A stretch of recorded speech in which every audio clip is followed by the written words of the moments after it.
नमस्कार, जय हिंद, वंदे मातरम। प्यारे बच्चों, आज के इस सेशन में आपका स्वागत है। लोअर पीसीएस का शॉर्ट लिस्टिंग जारी हो गई है, पीईटी कट ऑफ जारी हो गई है। अगर आप शॉर्ट लिस्टेड हैं, 1 लाख लोगों में आपका नाम है, तो अब आपके पास समय बहुत कम बचा है। तैयारी आपको युद्ध स्तर की करनी होगी। विज्ञान एवं प्रौद्योगिकी, साइंस एंड टेक्नोलॉजी का ये टॉपिक रहने वाला है आपका, और आपके एग्जाम में यहाँ से बहुत अच्छे प्रश्न बनेंगे। तो आज का ये सेशन बहुत ही इंपॉर्टेंट है। पूरे टॉपिक का आपका रिवीजन होने वाला है वन लाइनर्स फॉर्म में, तो वीडियो में अंत तक जरूर बने रहिएगा। वीडियो को लाइक कर लीजिए, चैनल पर नए हैं चैनल को सब्सक्राइब कर लीजिए, क्योंकि प्रश्न यहीं से आएगा। पढ़ते रहेंगे आप मेरे साथ तो आपको यकीन आएगा। रही बात आज के सेशन की पीडीएफ की, तो स्क्रीन पर आपको व्हाट्सएप नंबर दिख रहा होगा, वहां पर आप हमें मैसेज करिए और हम आपको सभी पीडीएफ उपलब्ध कराएंगे। लोअर पीसीएस के लिए क्विक रिवीजन थ्योरी नोट्स होंगे, वन लाइनर्स होंगे, पीवाईक्यूज होंगे, एमसीक्यूज होंगे, प्रैक्टिस सेट होंगे, मॉक टेस्ट होंगे, जिससे आपकी तैयारी बहुत आसान हो जाएगी।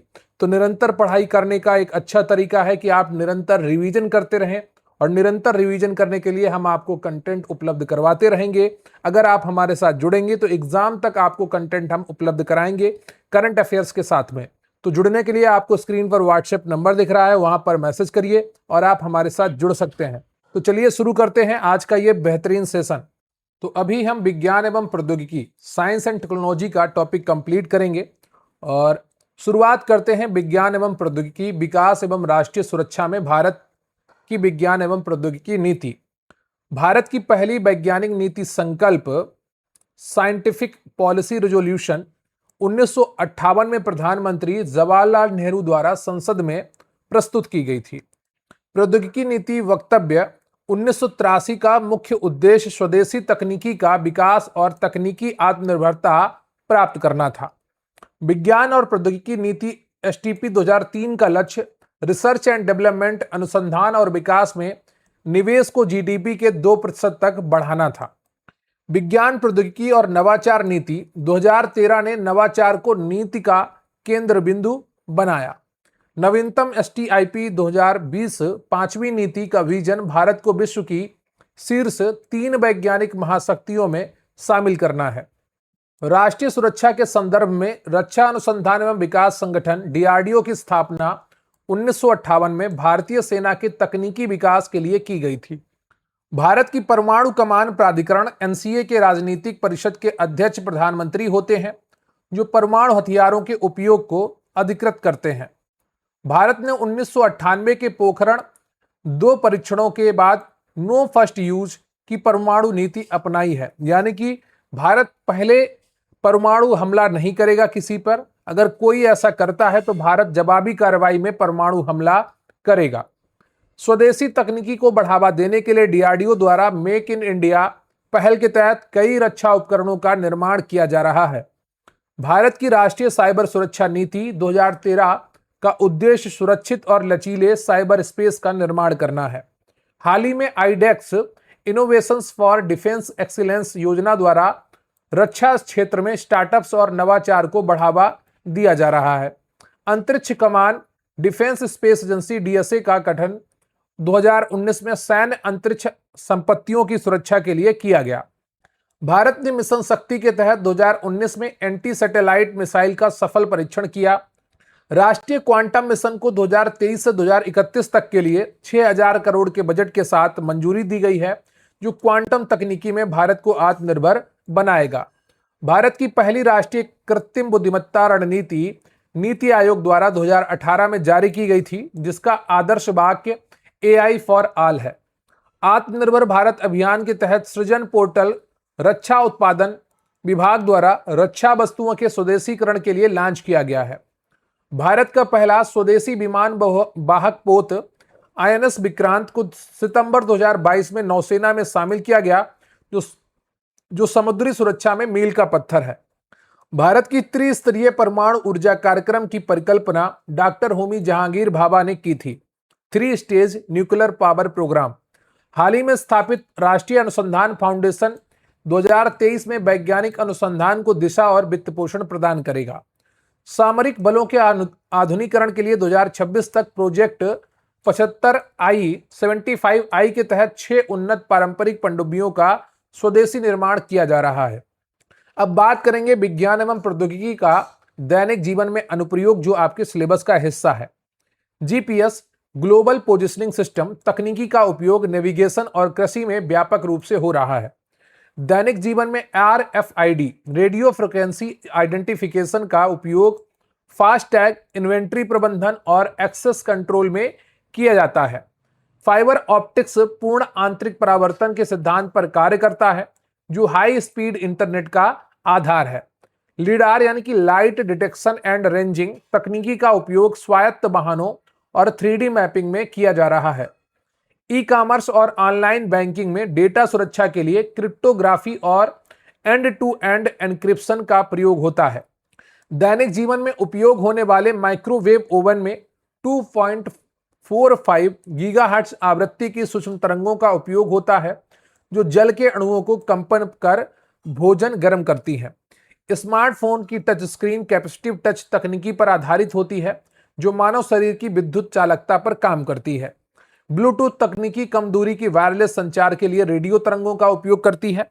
एलईडी यानी कि light emitting diode bulbs gallium arsenide जैसे अर्धचालकों से बने होते हैं, जो ऊर्जा दक्ष होते हैं। स्मार्ट वेयरेबल्स में पल्स और ब्लड ऑक्सीजन मापने के लिए photo plethysmography PPG optical sensor का उपयोग होता है। डिजिटल भुगतान में उपयोग होने वाली एनएफसी नियर फील्ड कम्युनिकेशन तकनीकी 4 सेंटीमीटर या उससे कम दूरी पर काम करने वाली उच्च आवृत्ति वायरलेस संचार तकनीकी है। आधुनिक फ्रिज और एसी में इन्वर्टर तकनीकी का उपयोग कंप्रेसर की मोटर स्पीड को नियंत्रित कर बिजली बचाने के लिए किया जाता है। जल शोधन में आरओ विपरीत परासरण तकनीकी का उपयोग होता है, जिसमें अर्धपारगम्य झिल्ली द्वारा अशुद्धियां हटाई जाती हैं। ऑनलाइन मीटिंग्स और वर्चुअल कक्षाओं में वीओआईपी यानी कि वॉइस ओवर इंटरनेट प्रोटोकॉल का उपयोग ध्वनि संचार के लिए होता है। आजकल टेलीफोन कॉल्स जो होती हैं आप मोबाइल पर जो करते हैं, उसमें भी वॉइस ओवर इंटरनेट प्रोटोकॉल का यूज होता है, जिससे आप इंटरनेट के द्वारा वॉइस कॉल कर पाते हैं। कृषि में ड्रोन तकनीकी का उपयोग कीटनाशकों के छिड़काव और फसल मूल्यांकन के लिए तेजी से बढ़ रहा है। दैनिक पहचान प्रमाणीकरण के लिए बायोमेट्रिक्स में रेटिना स्कैन और फिंगरप्रिंट का उपयोग होता है, जो विशिष्ट पैटर्न पर आधारित है। आधुनिक वाहनों में एबीएस यानी कि एंटी लॉक ब्रेकिंग सिस्टम अचानक ब्रेक लगाने पर पहियों को लॉक होने से रोकता है। क्यूआर यानी कि क्विक रिस्पांस कोड एक 2D मैट्रिक्स बार कोड है, जो डेटा को पिक्सल के ग्रिड में स्टोर करता है, जिसका आविष्कार 1994 में जापान में हुआ था। क्लाउड कंप्यूटिंग उपयोगकर्ताओं को इंटरनेट पर सास, पास और आईएएस यानी कि एसएएस, पीएएस और IaaS software platform infrastructure as a service जैसी सुविधाएं प्रदान करता है। आधुनिक टीवी स्क्रीन में OLED organic light emitting diode तकनीकी का उपयोग होता है, जिसमें प्रत्येक पिक्सल अपना प्रकाश स्वयं उत्पन्न करता है, बैक लाइट की आवश्यकता नहीं होती है। तो ये आपके विज्ञान और प्रौद्योगिकी के साइंस एंड टेक्नोलॉजी के अनुप्रयोग थे। अब हम बात करेंगे विज्ञान एवं प्रौद्योगिकी में भारतीयों की उपलब्धियां, प्रौद्योगिकी का स्वदेशीकरण। भारतीय विज्ञान के जनक सर सीवी रमन को प्रकाश के प्रकीर्णन की खोज के लिए 1930 में भौतिकी का नोबेल पुरस्कार मिला है, जिसे रमन प्रभाव भी कहते हैं। श्रीनिवास रामानुजन ने गणित में मॉक थीटा फंक्शन और रामानुजन प्राइम में अद्वितीय योगदान दिया। 22 दिसंबर को राष्ट्रीय गणित दिवस इनके जन्म जयंती पर मनाया जाता है। भारत के मिसाइल कार्यक्रम के जनक डॉक्टर एपीजे अब्दुल कलाम ने IGMDP integrated guided missile development programme का नेतृत्व किया है। सत्येंद्र नाथ बोस ने क्वांटम सांख्यिकी की नींव रखी, जिसके नाम पर बोसान कण का नाम रखा गया था, और ये इन्होंने आइंस्टीन के साथ काम किया था। भारतीय अंतरिक्ष कार्यक्रम के संस्थापक डॉक्टर विक्रम साराभाई ने 1969 में इसरो की स्थापना में महत्वपूर्ण भूमिका निभाई। भारत में हरित क्रांति के जनक डॉक्टर एमएस स्वामीनाथन थे, जिन्होंने उच्च उपज वाली गेहूं और चावल की किस्मों का विकास किया। पौधों में जीवन की खोज करने वाले जगदीश चंद्र बोस ने क्रेस्कोग्राफ का आविष्कार किया और बेतार संचार के प्रारंभिक अग्रदूत थे वो। डॉक्टर होमी जहांगीर भाभा को भारतीय परमाणु कार्यक्रम का जनक कहा जाता है, जिन्होंने टीआईएफआर और भाभा परमाणु अनुसंधान केंद्र बार की स्थापना की। प्राचीन भारत में सुश्रुत को शल्य चिकित्सा का जनक माना जाता है उनकी प्रसिद्ध रचना सुश्रुत संहिता है। शून्य और दशमलव प्रणाली की का विश्व को परिचय भारतीय गणितज्ञ आर्यभट्ट ने दिया था। आधुनिक रसायन विज्ञान के भारतीय जनक प्रफुल्ल चंद्र रे ने बंगाल केमिकल्स की स्थापना की। हरगोविंद खुराना को आनुवांशिक कोड की व्याख्या और प्रोटीन संश्लेषण में इसके कार्य के लिए 1968 में नोबेल पुरस्कार मिला। भारत के पहले स्वदेशी सुपर कंप्यूटर परम 8000 का विकास सीडैक में डॉक्टर विजय भटकर के नेतृत्व में किया गया था।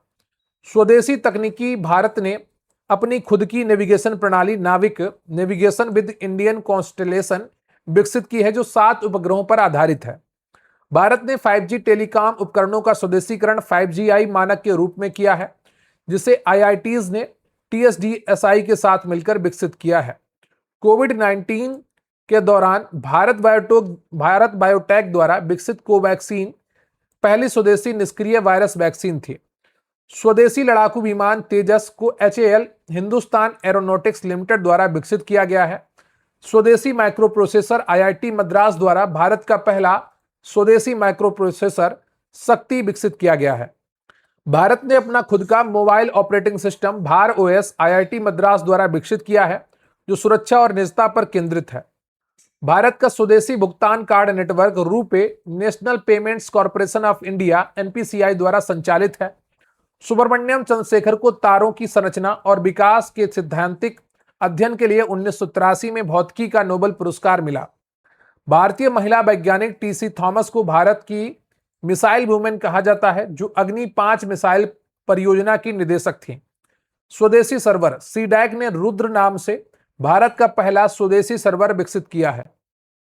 स्वदेशी mobile air defence system summer को हाल ही में भारतीय वायुसेना द्वारा विकसित किया गया है।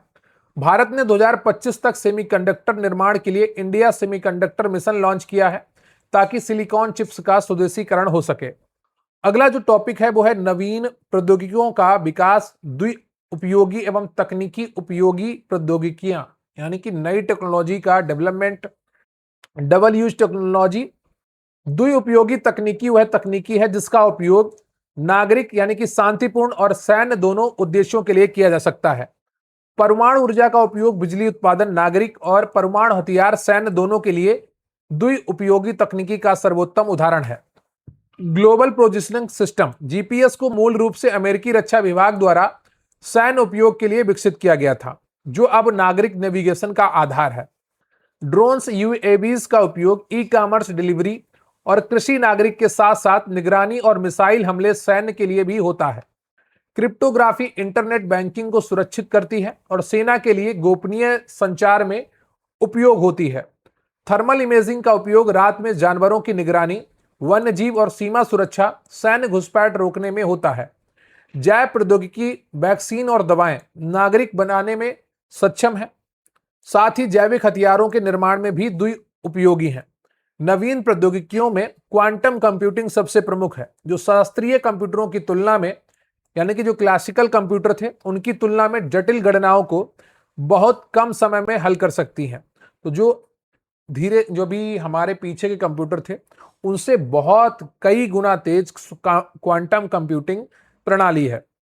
ब्लॉकचेन तकनीकी केवल क्रिप्टो करेंसी तक सीमित नहीं है, बल्कि स्मार्ट कॉन्ट्रैक्ट्स और सप्लाई चेन प्रबंधन में एक पारदर्शी और अपरिवर्तनीय लेजर के रूप में उपयोगी है। इंटरनेट ऑफ थिंग्स वह तकनीकी है जिसका द्वारा भौतिक वस्तुओं सेंसर लगे को इंटरनेट के माध्यम से जोड़ा जाता है, जैसे स्मार्ट होम। तो आजकल की जितने भी आपके गैजेट्स आ रहे हैं, होम अप्लायंस आ रहे हैं, जैसे स्मार्ट फ्रिज है, स्मार्ट AC है, स्मार्ट फैन है, तो ये इंटरनेट ऑफ थिंग्स इंटरनेट के माध्यम से जुड़कर आपके लिए उपयोगी साबित होते हैं। कृत्रिम बुद्धिमत्ता AI में मशीन लर्निंग एक उपशाखा है जो कंप्यूटर को बिना स्पष्ट प्रोग्रामिंग के डेटा से सीखने में सक्षम बनाती है। जीनोम एडिटिंग तकनीकी CRISPR-Cas9 DNA को तक सटीक रूप से काटने और बदलने के लिए आणविक कैंची के रूप में कार्य करती है। मेटावर्स एक वर्चुअल 3D वातावरण है जहां लोग आम अवतार के रूप में बातचीत, काम और खेल सकते हैं। एज कंप्यूटिंग डेटा को केंद्रीय सर्वर पर भेजने की बजाय डेटा स्रोत के करीब संसाधित करने की तकनीकी है, जिससे लेटेंसी कम होती है। बात करते हैं स्पेस टेक्नोलॉजी की, तो भारत के प्रमुख अंतरिक्ष मिशनों की अगर बात करें तो चंद्रयान 3 2023, आदित्य L1 2023, गगनयान ये आपका आगामी मिशन है, निसार 2025 में फ्लाइट हो चुकी है। तो अंतरिक्ष युग की शुरुआत 4 अक्टूबर 1957 को सोवियत संघ द्वारा पहले कृत्रिम उपग्रह स्पुतनिक 1 के प्रक्षेपण के साथ हुई थी। अंतरिक्ष में जाने वाले पहले मानव यूरी गागरिन सोवियत संघ के थे, जिन्होंने 12 अप्रैल 1961 को वोस्तोक 1 मिशन में उड़ान भरी थी। चंद्रमा पर कदम रखने वाले पहले व्यक्ति नील आर्मस्ट्रांग थे, जो अपोलो 11 मिशन से 20 जुलाई 1969 को चंद्रमा पर उतरे थे। अंतरिक्ष में जाने वाली पहली महिला सोवियत संघ की वेलेंटीना टेरेस्कोवा 1963 थी। भारत के अंतरिक्ष कार्यक्रम की शुरुआत 1962 में INCOSPAR Indian national committee for space research की स्थापना के साथ हुई, जिसके अध्यक्ष डॉक्टर विक्रम साराभाई थे। ISRO Indian space research organisation की स्थापना 15 अगस्त 1969 को हुई, जिसका मुख्यालय बेंगलुरु में है। भारत का पहला कृत्रिम उपग्रह आर्यभट्ट 19 अप्रैल 1975 को सोवियत संघ की मदद से लॉन्च किया गया था। भारत का पहला स्वदेशी उपग्रह प्रक्षेपण यान SLV-3 सैटेलाइट लॉन्च व्हीकल था, जिसके द्वारा 1980 में रोहिणी उपग्रह को पृथ्वी की कक्षा में स्थापित किया गया था। अंतरिक्ष में जाने वाले पहले भारतीय राकेश शर्मा थे, जिन्होंने 1984 में सोवियत संघ के सोयूज T11 मिशन में उड़ान भरी थी। PSLV polar satellite launch vehicle को इसरो का वर्क हॉर्स कहा जाता है, जिसने चंद्रयान 1 और मंगलयान जैसे ऐतिहासिक मिशनों को लॉन्च किया। भारत का भारी उपग्रह प्रक्षेपण यान LBM-3 है, लॉन्च व्हीकल मार्क 3, जिसे पहले GSLV Mk3 के नाम से भी जाना जाता था। क्रायोजेनिक इंजन में द्रव हाइड्रोजन -253 डिग्री सेल्सियस और द्रव ऑक्सीजन -183 डिग्री सेल्सियस का उपयोग प्रणोदक के रूप में होता है। चंद्रयान 1 2008 ने चंद्रमा की सतह पर पानी H2O के अणुओं की उपस्थिति की ऐतिहासिक खोज की थी। मंगलयान 2013 के साथ भारत अपने पहले ही प्रयास में मंगल ग्रह की कक्षा में पहुंचने वाला विश्व का पहला देश बना था। इसरो ने 2017 में PSLV C-37 द्वारा एक साथ 104 उपग्रह अंतरिक्ष में भेजकर एक विश्व रिकॉर्ड बनाया था, जो बाद में स्पेस एक्स ने तोड़ा। भारत की क्षेत्रीय नेविगेशन प्रणाली नाविक IRNSS भारत और उसकी सीमाओं के चारों ओर 1500 किलोमीटर तक सटीक स्थिति जानकारी प्रदान करती है। संचार उपग्रहों को भूस्थैतिक कक्षा जियो में पृथ्वी से 35,786 किलोमीटर की ऊंचाई पर स्थापित किया जाता है। इंपॉर्टेंट है, ध्यान रखिएगा, पिछली बार लोअर सबऑर्डिनेट के एग्जाम में पूछा गया था। रिमोट सेंसिंग उपग्रहों को मुख्य रूप से ध्रुवीय कक्षा या सूर्य तुल्यकालिक कक्षा में स्थापित किया जाता है।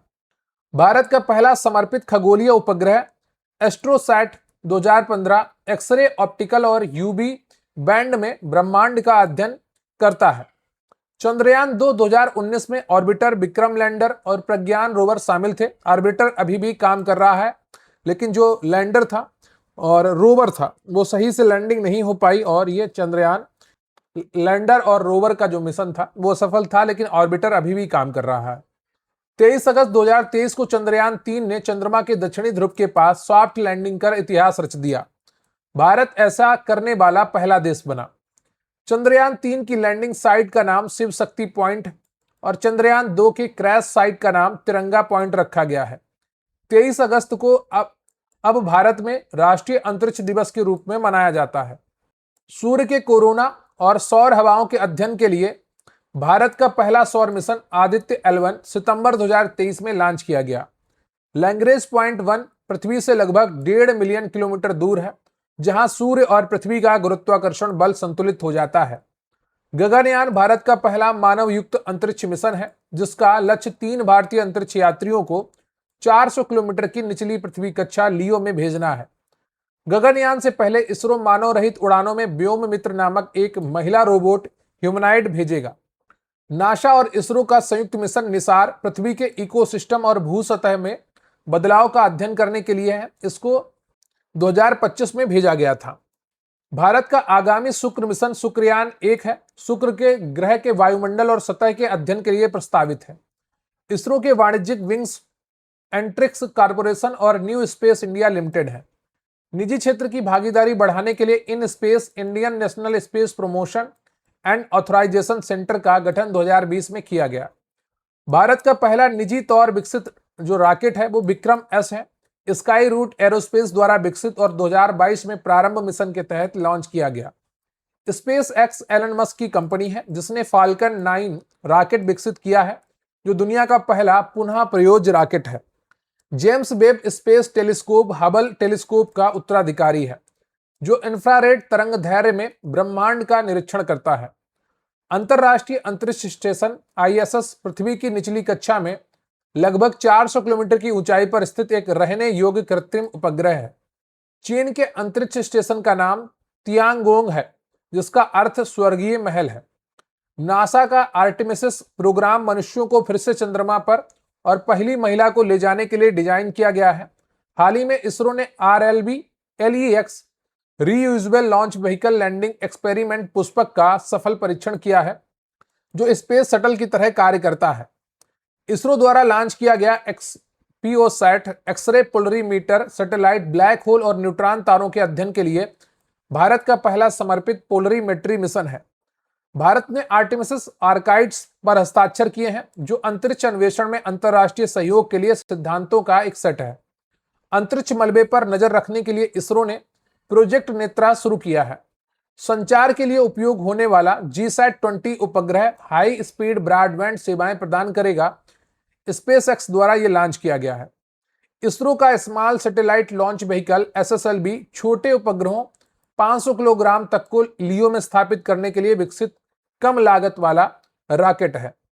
मंगल ग्रह पर नासा के रोवर का नाम परसिवरेंस और इसके साथ उड़ान भरने वाले हेलीकॉप्टर का नाम इंजेन्यूटी है। चीन का मंगल रोवर झूरोंग है। मिशन तियानवेन 1 जिससे चीन मंगल पर रोवर उतारने वाला दूसरा देश बन गया है। जापान की अंतरिक्ष एजेंसी का नाम जाक्सा है, जापान एरोस्पेस एक्सप्लोरेशन एजेंसी।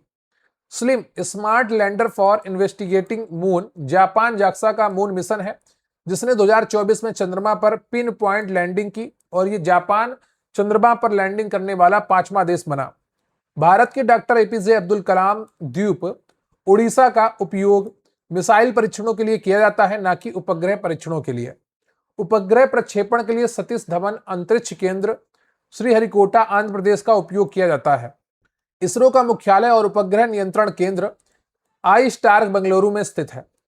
तरल प्रणोदन प्रणाली केंद्र इसरो की एक इकाई है जो तिरुवनंतपुरम और बेंगलुरु में स्थित है।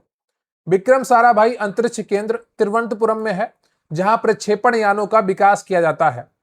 भौतिक अनुसंधान प्रयोगशाला अहमदाबाद को भारत के अंतरिक्ष कार्यक्रम का पालना कहा जाता है। भारतीय सुदूर संवेदन संस्थान IIRS देहरादून में स्थित है जो रिमोट सेंसिंग और GIS में प्रशिक्षण देता है। अंतरिक्ष अनुप्रयोग केंद्र अहमदाबाद में स्थित है जो उपग्रहों के पेलोड विकसित करता है। डार्क मैटर और डार्क एनर्जी के अध्ययन के लिए यूरोपीय अंतरिक्ष एजेंसी ने यूक्लिड स्पेस टेलीस्कोप लॉन्च किया है। क्षुद्र ग्रहों की दिशा बदलने की तकनीकी का परीक्षण करने के लिए नासा ने DART double asteroid redirection test mission launch किया था। बृहस्पति और उसके बर्फीले चंद्रमाओं का अध्ययन करने के लिए ESA का Zeus Jupiter IC moons explorer mission launch किया गया है। भारत 2035 तक अपना खुद का अंतरिक्ष स्टेशन भारतीय अंतरिक्ष स्टेशन स्थापित करने की योजना बना रहा है। इसरो के वर्तमान अध्यक्ष जो हैं वो डॉक्टर V नारायण हैं और वह इसरो के 11वें अध्यक्ष हैं और उन्होंने 14 जनवरी 2025 को डॉक्टर S सोमनाथ का कार्यकाल पूरा होने के बाद यह पदभार ग्रहण किया था। तो ये करंट अफेयर्स का टॉपिक है, जब भी जाएं तो एक बार अपना अध्यक्ष का नाम वेरीफाई जरूर कर लें, मैच कर लें।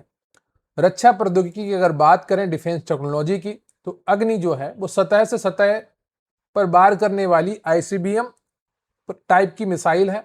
रेंज इसकी 5000 से किलोमीटर अधिक है और ये MIRV तकनीकी यानी कि एक साथ अधिक लक्ष्यों पर हमला करने में सक्षम है। ब्रह्मोस सतह हवा पानी से क्रूज मिसाइल है, तीनों जगह से चल सकती है। 290 से 450 किलोमीटर इसकी रेंज है। सुपरसोनिक गति से यानी कि मैक 2.8 की गति से ये जा सकती है और भारत रूस के संयुक्त प्रयास से ये बनी है। पृथ्वी 2 सतह से सतह SRBM है, 250 से 350 किलोमीटर इसकी रेंज है, सामरिक बैलिस्टिक मिसाइल है ये। आकाश सतह से हवा में मार करने वाली 25 से 30 किलोमीटर इसकी रेंज है, बहुलक्ष्य भेदने में सक्षम है। ये आयरन डोम की तरह काम करती है, यानी कि दुश्मन की मिसाइल को गिराने में सक्षम है। Nag Helina anti tank guided AGTM है, 3 से 7 किलोमीटर इसकी रेंज है, दागो और भूल जाओ फायर एंड फारगेट के सिद्धांत पर काम करती है। अस्त्र हवा से हवा 100 किलोमीटर इसकी रेंज है, दृष्टि सीमा से परे बियॉन्ड विजुअल रेंज भी यह हमला कर सकती है। भारत का रक्षा अनुसंधान एवं विकास संगठन DRDO 1958 में स्थापित किया गया था, जिसका आदर्श वाक्य वलस्य मूलम विज्ञानम है। एकीकृत निर्देशित मिसाइल विकास कार्यक्रम IGMDP 1983 में डॉक्टर APJ अब्दुल कलाम के नेतृत्व में शुरू हुआ था। IGMDP के तहत विकसित 5 मुख्य मिसाइलें हैं, पृथ्वी, अग्नि, त्रिशूल, नाग और आकाश, जिसे हम पटना की ट्रिक से याद रखते हैं। अग्नि भारत की पहली अंतर महाद्वीपीय बैलिस्टिक मिसाइल है, इंटरकॉन्टिनेंटल बैलिस्टिक मिसाइल, जिसकी मारक क्षमता 5000 किलोमीटर से अधिक है। हाल ही में मिशन दिव्यास्त्र के तहत DRDO ने अग्नि 5 का MIRV यानी कि multiple independently targetable re entry vehicle तकनीकी के साथ सफल परीक्षण किया है, जो एक साथ कई लक्ष्यों को भेद सकती है। ब्रह्मोस भारत, DRDO और रूस NPO का एक संयुक्त उपक्रम है। इसका नाम ब्रह्मपुत्र और मोस्कवा नदियों पर रखा गया है। ब्रह्मोस एक सुपरसोनिक क्रूज मिसाइल है, जो ध्वनि की गति से लगभग 3 गुना मैक 2.8 तेजी से चलती है। बैलिस्टिक मिसाइल एक परवलयाकार प्रक्षेप वक्र का अनुसरण करती है, जबकि क्रूज मिसाइल पृथ्वी की सतह के समानांतर और बहुत कम ऊंचाई पर उड़ान भरती है। नाग एक तीसरी पीढ़ी की दागो और भूल जाओ एंटी टैंक गाइडेड मिसाइल है। नाग मिसाइल की हेलीकॉप्टर लॉन्च संस्करण को हेलिना या ध्रुवास्त्र कहा जाता है। हवा से हवा में मार करने वाली भारत की पहली स्वदेशी मिसाइल अस्त्र है, जो दृश्य सीमा से परे मार कर सकती है। प्रलय मिसाइल DRDO द्वारा विकसित एक क्वासी बैलिस्टिक सतह से सतह मिसाइल है, जो हवा में अपना रास्ता बदल सकती है।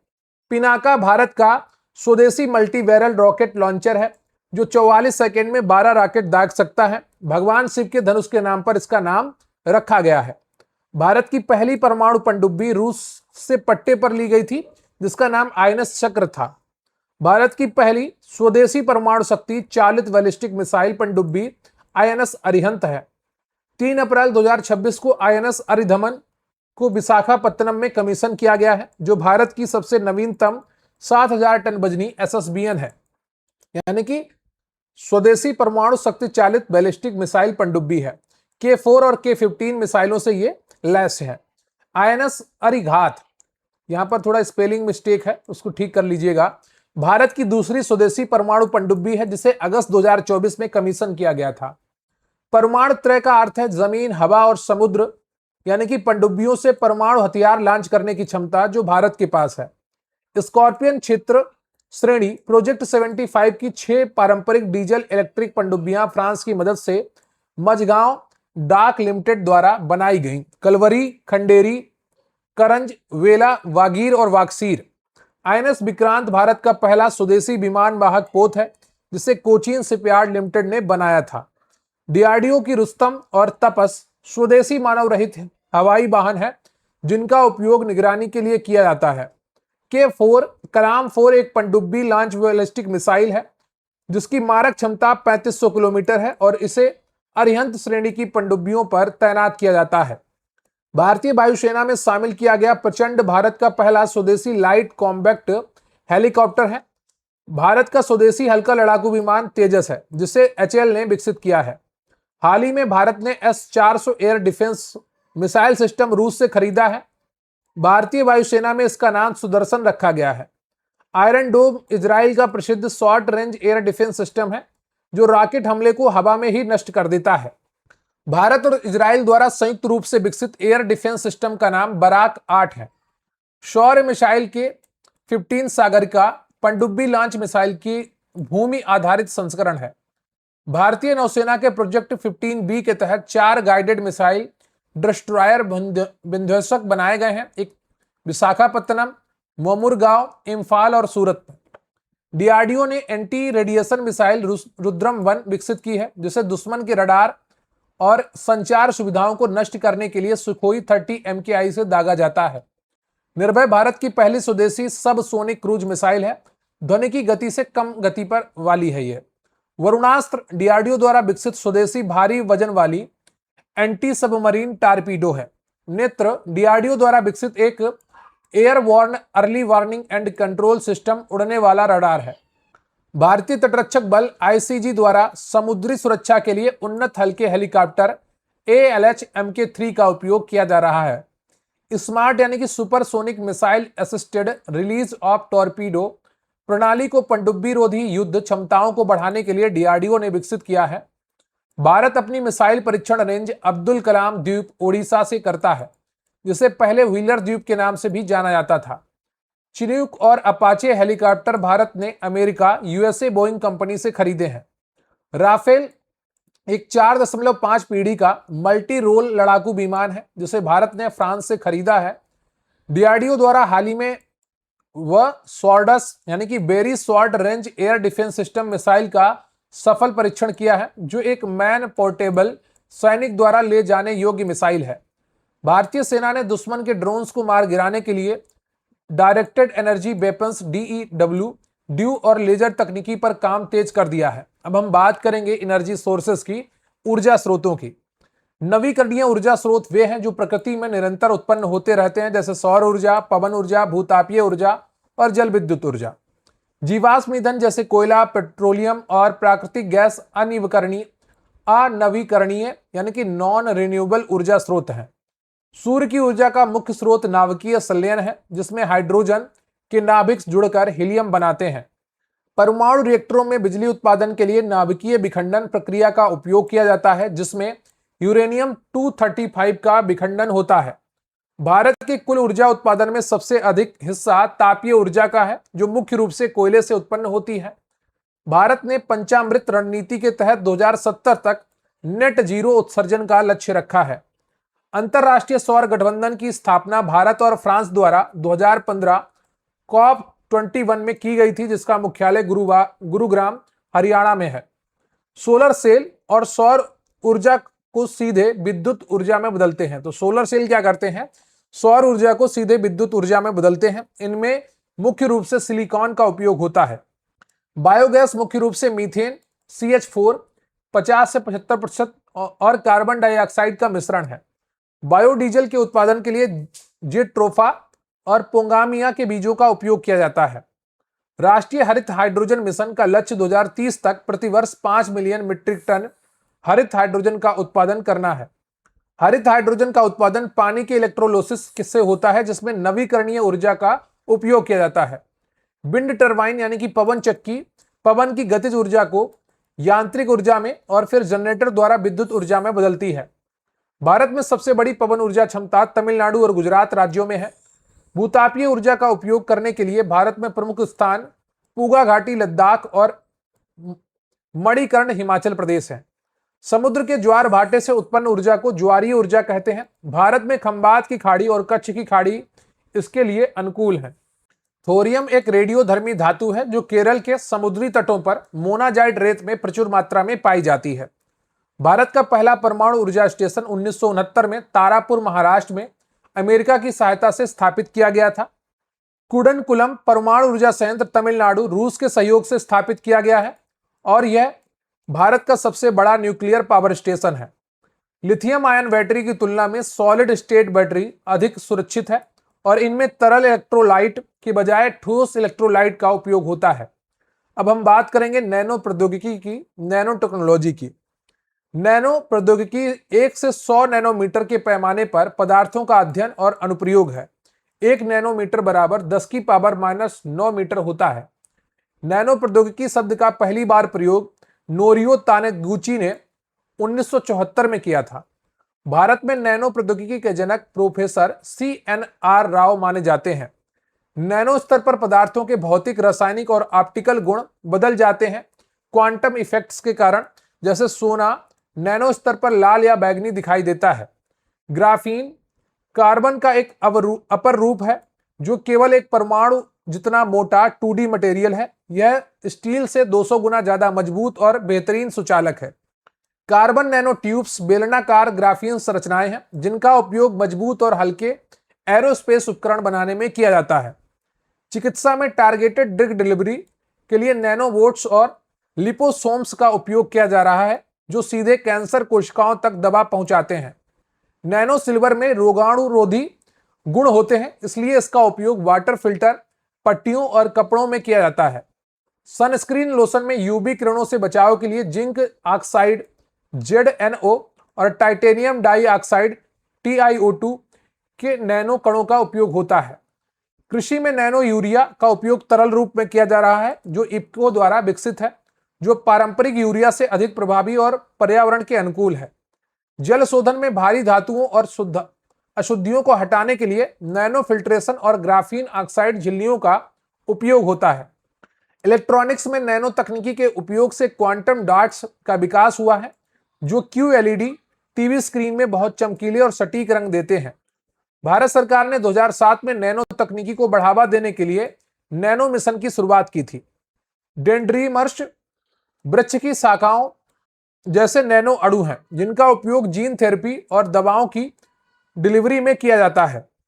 कैंसर के निदान में MRI स्कैन की गुणवत्ता बढ़ाने के लिए super paramagnetic iron oxide nano कणों का उपयोग कंट्रास्ट एजेंट के रूप में होता है। नैनो स्वच्छता तकनीकी के तहत पर्यावरण प्रदूषण जैसे तेल रिसाव को साफ करने के लिए नैनो कणों का उपयोग किया जाता है। रक्षा क्षेत्र में सैनिकों के लिए स्मार्ट वर्दी बनाने में नैनो फाइबर का उपयोग हो रहा है जो बुलेट प्रूफ और रासायनिक हमलों से बचाने में सक्षम है। लिथियम आयन बैटरी की क्षमता और चार्जिंग गति बढ़ाने के लिए एनोड सामग्री के रूप में सिलिकॉन नैनो वायर का परीक्षण किया जा रहा है। खाद्य पैकेजिंग में नैनो सेंसर का उपयोग किया जाता है जो भोजन के खराब होने, बैक्टीरिया की उपस्थिति पर रंग बदलकर संकेत देते हैं। फुलरीन C60 कार्बन एक अणु है जो खोखले गोले फुटबॉल के आकार का होता है। इसका उपयोग नैनो चिकित्सा में होता है। नैनो स्केल को देखने के लिए साधारण माइक्रोस्कोप काम नहीं आते हैं। इनके लिए STM स्कैनिंग टनलिंग माइक्रोस्कोप और AFM यानी कि एटॉमिक फोर्स माइक्रोस्कोप का उपयोग होता है।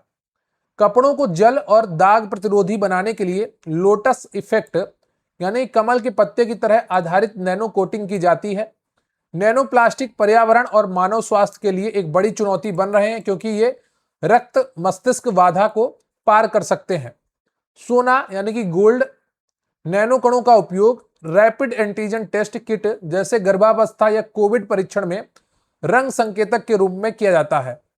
नैनो प्रौद्योगिकी में बॉटम अप दृष्टिकोण का अर्थ परमाणुओं या अणुओं को एक एक करके जोड़कर नैनो सामग्री का निर्माण करना होता है।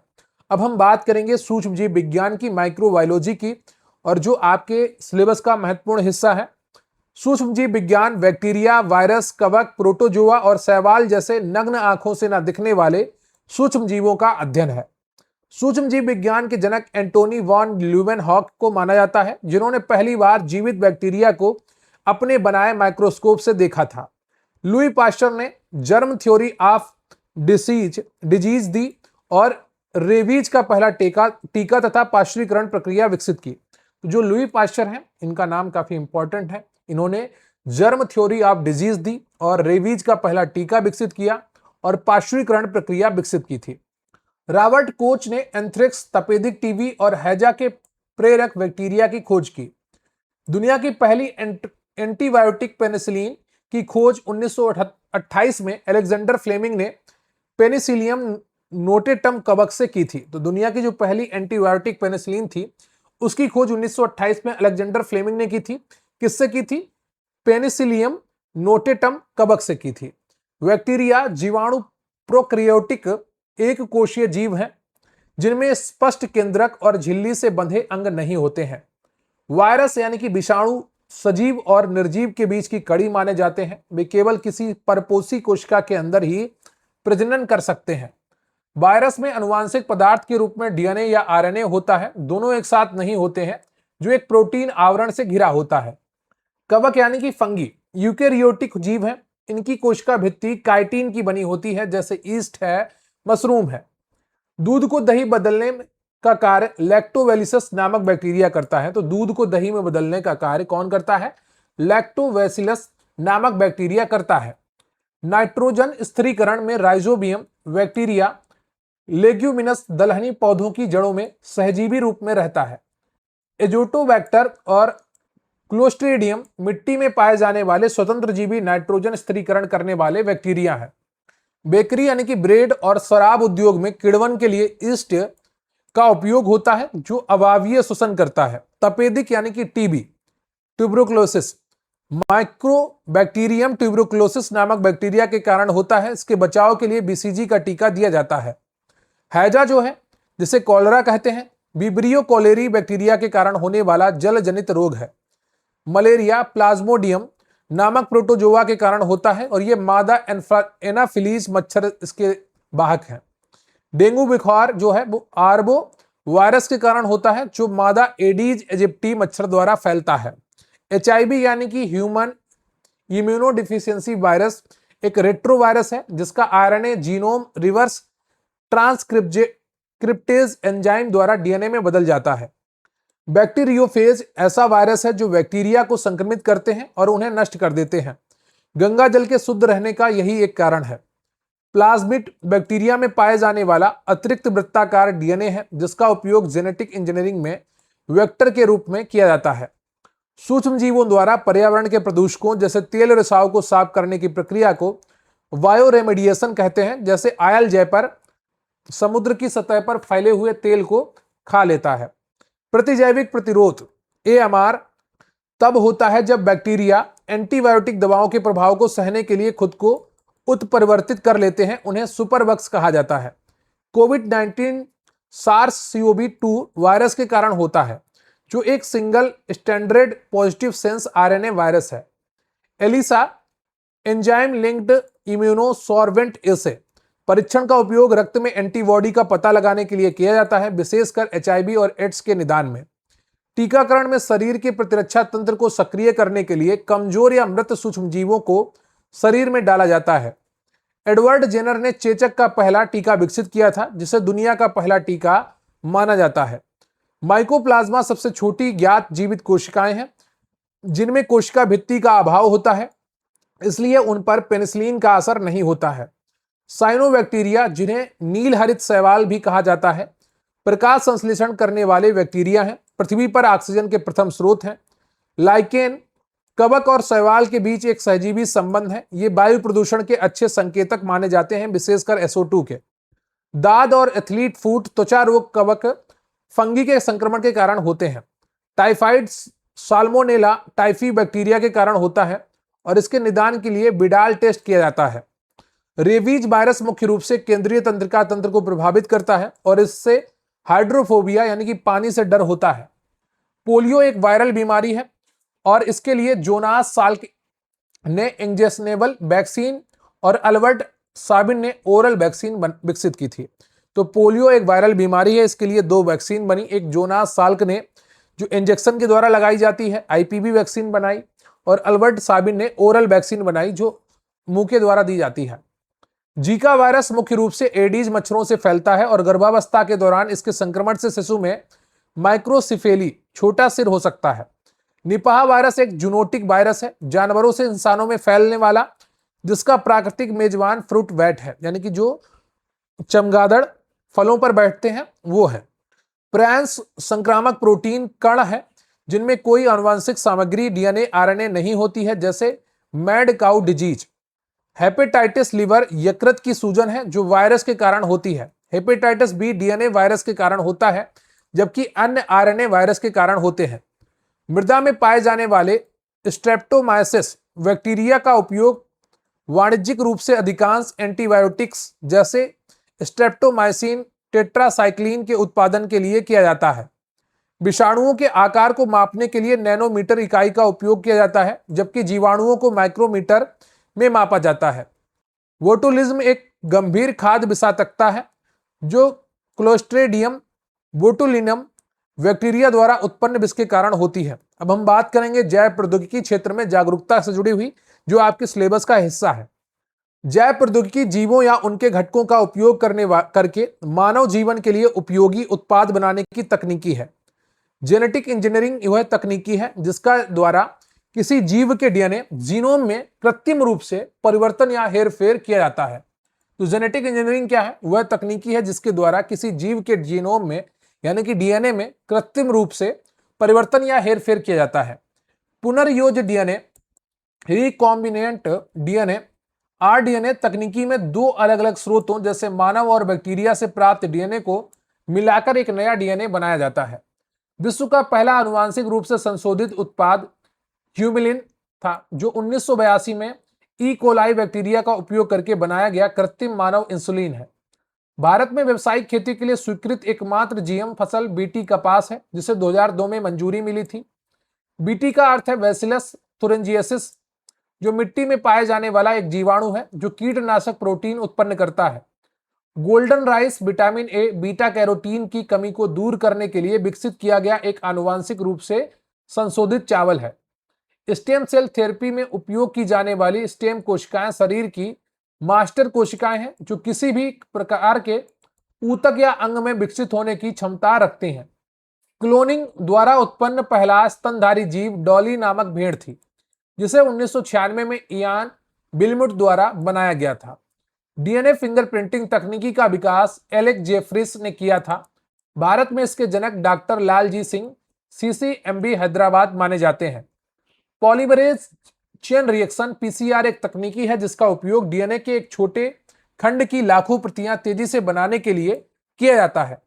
कोविड आरटीपीसीआर टेस्ट का यही आधार है।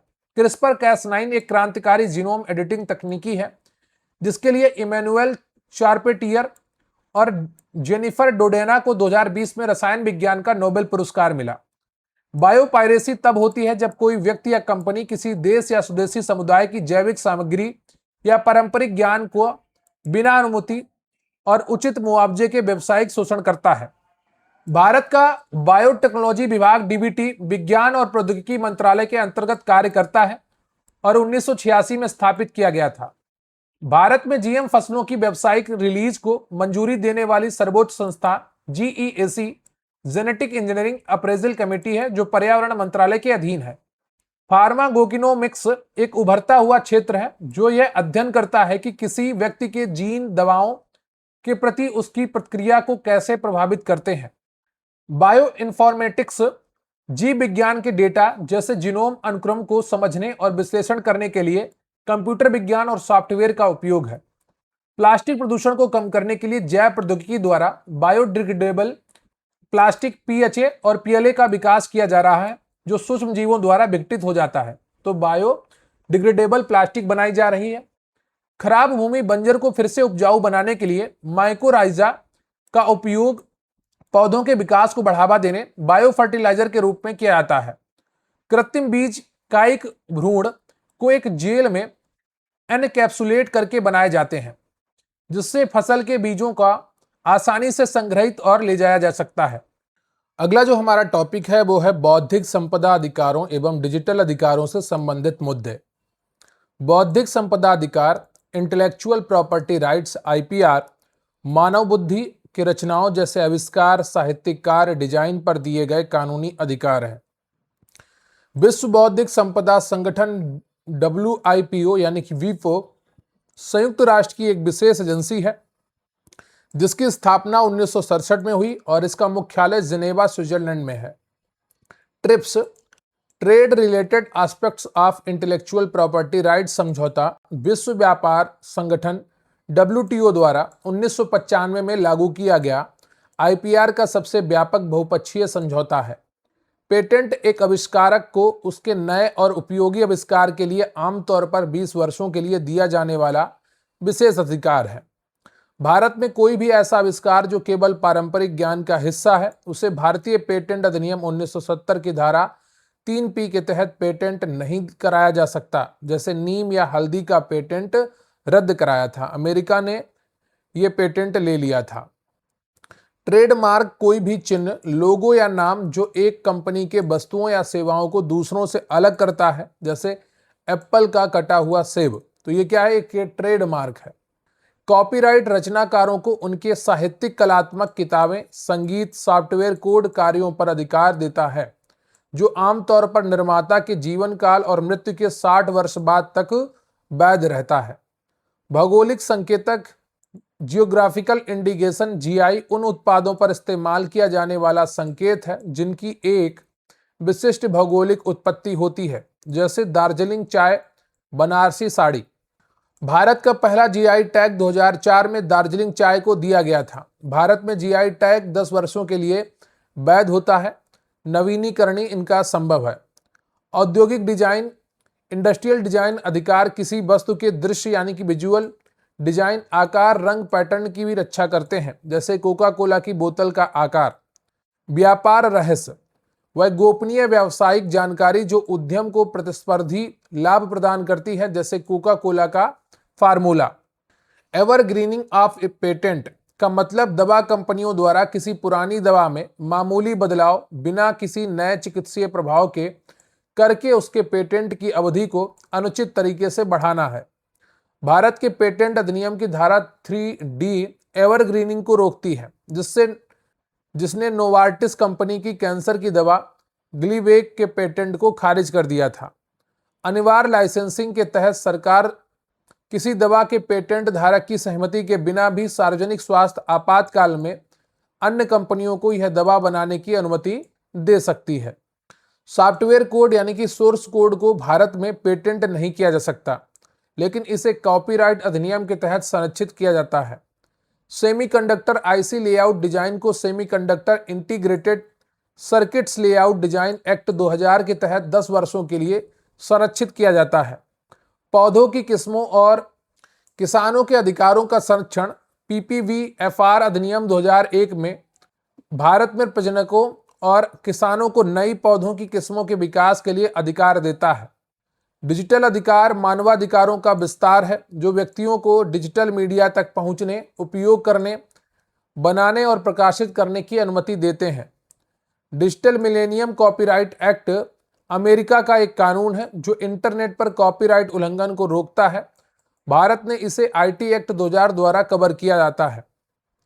डिजिटल राइट्स मैनेजमेंट डीआरएम उन तकनीकों का समूह है जो कॉपीराइट धारकों द्वारा डिजिटल सामग्री जैसे ई बुक्स, सॉफ्टवेयर की अनधिकृत नकल को नियंत्रित करने के लिए उपयोग किया जाता है। सूचना प्रौद्योगिकी अधिनियम आईटी एक्ट 2000 भारत का प्राथमिक कानून है जो साइबर अपराध, साइबर क्राइम और इलेक्ट्रॉनिक कॉमर्स से संबंधित है। आईटी अधिनियम की धारा 66A, जिसे सुप्रीम कोर्ट ने श्रेया सिंगल मामले में रद्द कर दिया था, सोशल मीडिया पर आपत्तिजनक सामग्री पोस्ट करने से संबंधित थी। निजता का अधिकार, राइट टू प्राइवेसी को सुप्रीम कोर्ट ने केएस पुट्टास्वामी मामले 2017 में संविधान के अनुच्छेद 21 के तहत मौलिक अधिकार घोषित किया है, जो डिजिटल अधिकारों का मूल है। Digital personal data protection act DPDP act 2023 Bharat का नया कानून है जो व्यक्तियों के व्यक्तिगत डेटा की सुरक्षा सुनिश्चित करता है। डीपीडीपी अधिनियम 2023 के तहत डेटा प्रिंसिपल वह व्यक्ति है जिससे डेटा संबंधित है, और डेटा फिड्यूसरी वह इकाई है जो डेटा को संसाधित करती है यानी कि प्रोसेस करती है। डेटा स्थानीयकरण का अर्थ है कि देश के नागरिकों का महत्वपूर्ण डेटा भौतिक रूप से देश की भौगोलिक सीमाओं के भीतर ही सर्वर पर संग्रहित किया जाना चाहिए। राइट टू फॉरगॉटन, भुला दिया जाने का अधिकार, इंटरनेट से अपनी निजी और अप्रासंगिक जानकारी को हटाने का अधिकार है। ओपन सोर्स सॉफ्टवेयर वह सॉफ्टवेयर है जिसका सोर्स कोड सार्वजनिक रूप से उपलब्ध होता है, जैसे लिनक्स, एंड्रॉयड, जो पारंपरिक कॉपीराइट के विपरीत सहयोग को बढ़ावा देता है। क्रिएटिव कॉमन्स लाइसेंस लेखकों को अपने काम के लिए लचीले कॉपीराइट शर्तें चुनने की अनुमति देते हैं जिससे जनता इसे साझा और उपयोग कर सके। नेट न्यूट्रलिटी का सिद्धांत यह सुनिश्चित करता है कि इंटरनेट सेवा प्रदाता आईएसपी सभी इंटरनेट ट्रैफिक और वेबसाइटों के साथ समान व्यवहार करें बिना किसी भेदभाव या तेज लेन के। साइबर सुरक्षित भारत पहल का उद्देश्य सरकारी विभागों की साइबर सुरक्षा क्षमताओं को मजबूत करना है। CERT Indian computer emergency response team Bharat में साइबर सुरक्षा घटनाओं जैसे हैकिंग, रैंसमवेयर का जवाब देने वाली राष्ट्रीय नोडल एजेंसी है। रैंसमवेयर एक दुर्भावनापूर्ण सॉफ्टवेयर है जो उपयोगकर्ता के डेटा को एन्क्रिप्ट करता है और पहुंच बहाल करने के लिए फिरौती की मांग करता है, और इसका एक उदाहरण वानाक्राई रैंसमवेयर सॉफ्टवेयर था। डार्क वेब इंटरनेट का वह हिस्सा है जो विशेष सॉफ्टवेयर के बिना नहीं देख सकता है, जहां प्रायः अवैध गतिविधियां ही होती हैं। तो जो डार्क वेब है इंटरनेट का वह हिस्सा है जिसे विशेष सॉफ्टवेयर से ही देखा जा सकता है, और उस सॉफ्टवेयर का नाम है टॉर ब्राउजर। डिजिटल डिवाइड उन लोगों के बीच की खाई को दर्शाता है जिनके पास सूचना और संचार प्रौद्योगिकियों तक पहुंच है और जिनके पास नहीं है। अब बात कर लेते हैं कुछ महत्वपूर्ण पीवाईक्यूज की जो विभिन्न परीक्षाओं में पूछे गए हैं। चंद्रयान 3 का प्रक्षेपण वाहन LVM M3 M4 था, जिसे पहले GSLV Mk3 कहा जाता था। कोविड-19 का कारक वायरस SARS-CoV-2 है जो स्पाइक प्रोटीन का उपयोग करके मानव कोशिका में प्रवेश करता है। राइबोजाइम वास्तव में RNA होता है जो एंजाइम के रूप में कार्य करते हैं। रडार का पूर्ण रूप रेडियो डिटेक्शन एंड रेंजिंग है, जो रेडियो तरंगों का उपयोग करके वस्तुओं का पता लगाता है। भारत में स्थापित पहला परमाणु रिएक्टर अप्सरा है, जो 1956 में भाभा परमाणु अनुसंधान केंद्र में स्थापित हुआ था। सुपरसोनिक विमानों की उड़ान से ओजोन परत का क्षरण होता है क्योंकि उनके एग्जास्ट निकास में मुख्य रूप से नाइट्रोजन के ऑक्साइड होते हैं। मानव शरीर में सबसे प्रचुर मात्रा में पाया जाने वाला तत्व ऑक्सीजन है, लगभग 65%। भोपाल गैस त्रासदी 1984 के लिए जिम्मेदार विषैली गैस मेथाइल आइसोसाइनाइड थी। सौर सेल में उपयोग किए जाने वाले अर्धचालक पदार्थ मुख्य रूप से सिलिकॉन और गैलियम होते हैं। बुलेट प्रूफ जैकेट बनाने के लिए केवलर नामक उच्च शक्ति वाले बहुलक का उपयोग होता है। पीतल एक मिश्र धातु है जो तांबा और जस्ता से मिलकर बनती है। प्रकाश संश्लेषण की प्रक्रिया में पौधों द्वारा दृश्य प्रकाश का सबसे अधिक उपयोग किया जाता है। इसरो का आदित्य L1 मिशन, जिसे L1 बिंदु पर रखा गया है, वहां सूर्य और पृथ्वी का गुरुत्वाकर्षण बल संतुलित हो जाता है। साधारण नमक का रासायनिक नाम सोडियम क्लोराइड है। विटामिन C का रासायनिक नाम एस्कॉर्बिक एसिड है, जिसकी कमी से स्कर्वी रोग होता है। मार्स ऑर्बिटर मिशन मॉम या मंगलयान ने मंगल की कक्षा में अपनी यात्रा 24 सितंबर 2014 को पूरी की थी। भारत का पहला quantum computer simulator tool kit QSIM है, जिसे IISc बेंगलुरु, IIT रुड़की और CDAC द्वारा विकसित किया गया। इंसुलिन हार्मोन का मुख्य कार्य रक्त में शर्करा ग्लूकोज के स्तर को नियंत्रित करना है। LPG गैस सिलेंडर में मुख्य रूप से प्रोपेन और ब्यूटेन का मिश्रण होता है। कृत्रिम वर्षा या क्लाउड सीडिंग के लिए सिल्वर आयोडाइड उपयोग किया जाता है। बायोगैस में प्रचुर मात्रा में पाई जाने वाली गैस मीथेन है। भारत में वर्तमान 2026 तक सबसे अधिक स्थापित नवीकरणीय ऊर्जा क्षमता सौर ऊर्जा की है, जिसने पवन ऊर्जा को पीछे छोड़ दिया है। रक्त समूह की खोज कार्ल लैंडस्टीनर ने की थी, जिन्हें इसके लिए नोबेल पुरस्कार भी मिला। ऑप्टिकल फाइबर जो है ये पूर्ण आंतरिक परावर्तन टोटल इंटरनल रिफ्लेक्शन पर कार्य करता है। भारी जल का रासायनिक सूत्र D2O है, ड्यूटेरियम ऑक्साइड कहलाता है, जिसका उपयोग परमाणु रिएक्टरों में मंदक के रूप में होता है। पेनिसिलिन पहला एंटीबायोटिक है और ये कवक से प्राप्त हुआ, पेनिसिलियम से। लाफिंग गैस किसे कहा जाता है तो नाइट्रस ऑक्साइड को कहा जाता है। दूध का खट्टा होना किस अम्ल की उपस्थिति के कारण होता है? Lactic acid. पृथ्वी की सतह से पलायन वेग 11.2 किलोमीटर प्रति सेकंड है। मलेरिया की दवा कुनैन सिनकोना पेड़ की छाल से प्राप्त की जाती है। गगनयान मिशन के लिए क्रूस्केप सिस्टम का सफल परीक्षण किया गया, जो रॉकेट विफल होने पर अंतरिक्ष यात्रियों को सुरक्षित निकालने के लिए है। मानव आंख की रेटिना पर बनने वाला प्रतिबिंब वास्तविक और उल्टा होता है। फलों को कृत्रिम रूप से पकाने के लिए एथिलीन गैस या कैल्शियम कार्बाइड जैसे जो एसिटिलीन गैस बनाता है का उपयोग किया जाता है। ओजोन परत वायुमंडल के समताप मंडल में पाई जाती है, जो पराबैंगनी किरणों से बचाती है। किस धातु को चाकू से आसानी से काटा जा सकता है तो ये सोडियम और पोटेशियम है। बैरोमीटर की रीडिंग का अचानक गिरना तूफान आने का संकेत होता है। भारत में 5G स्पेक्ट्रम की पहली नीलामी में सबसे अधिक बोलियां रिलायंस जियो द्वारा लगाई गई थीं। मानव शरीर की सबसे बड़ी ग्रंथि कौन सी है तो यकृत है। mRNA मैसेंजर आरएनए तकनीकी का उपयोग कोविड-19 टीकों में किया गया था। फाइजर और मॉडर्ना इसके प्रमुख उदाहरण हैं, जबकि कोविशील्ड एक वायरल वेक्टर वैक्सीन है। भारत का पहला स्वदेशी सर्वाइकल कैंसर टीका सर्वावैक है, जिसे सीरम इंस्टीट्यूट ऑफ इंडिया द्वारा विकसित किया गया है। तो ये आपका कंटेंट आज का कंप्लीट होता है। वीडियो को लाइक करिएगा, चैनल पर नए हैं चैनल को सब्सक्राइब करिएगा और अपने दोस्तों के साथ भी शेयर करिएगा। जो PYQs हैं उनमें कुछ सामान्य विज्ञान के प्रश्न भी आपने देखे हैं। ये सिर्फ आपके रिवीजन के लिए आपको करवाए गए हैं और आपका जो पूरा सिलेबस था वन लाइनर फॉर्म में एक एक टॉपिक को कंप्लीट करवाया गया है। आज की इस क्लास में आप चाहे सिलेबस उठा के देखेंगे, आपको एक एक हेडिंग जो मैंने आपके टॉपिक कराए हैं वो बिल्कुल हूबहू मैच होंगे।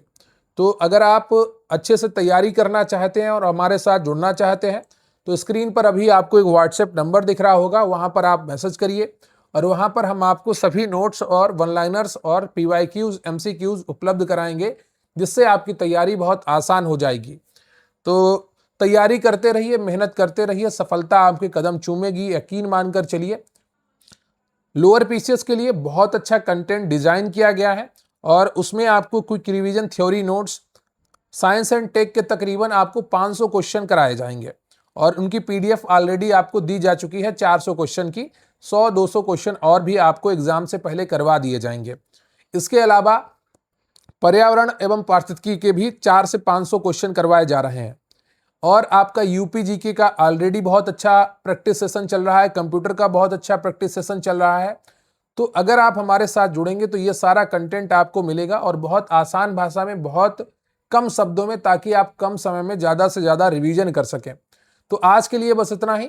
अगर आपको ये वीडियो अच्छा लगा हो तो वीडियो को लाइक कर लीजिएगा, चैनल पर नए हैं चैनल को सब्सक्राइब कर लीजिएगा और हमें कमेंट करके बताइएगा कि आपको ये सेशन कैसा लगा।